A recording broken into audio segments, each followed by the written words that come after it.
இருப்பது கடினம். Big pass Tamil சீசனில் வெற்றி பெற்ற முதல் வைல்ட் கார்டு என்ற பெருமையை விஜய் அர்ச்சனா படைத்தார். அர்ச்சனா ரவிச்சந்திரன் தனது பெயரை வரலாற்று புத்தகங்களில் பதிவு செய்து வெற்றியாளர் கோப்பையை உயர்த்திய முதல் வைல்டு கார்டு போட்டியாளர் என்ற பெருமையை பெற்றார். பிபி தமிழ் 7ஐ நீங்கள் ரசித்திருந்தால் புதிய சீசனில் அதிக நாடகம் மற்றும் திருப்பங்களுக்கு உங்களை தயார்படுத்திக் கொள்ள வேண்டும். புதிய ப்ரோமோவுடன் பிக்பாஸ் தமிழ் திரும்புவதை விஜய் தொலைக்காட்சி அதிகாரப்பூர்வமாக அறிவித்துள்ளது. வெளியான சில மணி நேரங்களிலேயே அந்த வீடியோ இணையத்தில் வைரலானது.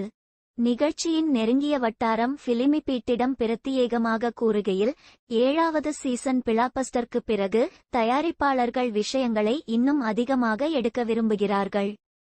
பிக் பாஸ் தமிழ் சீசன் 8ஐ வெற்றிகரமான விவகாரமாக மாற்ற அவர்கள் எந்த கல்லையும் விட்டுவிடவில்லை. தெரிந்த பிரபலங்களை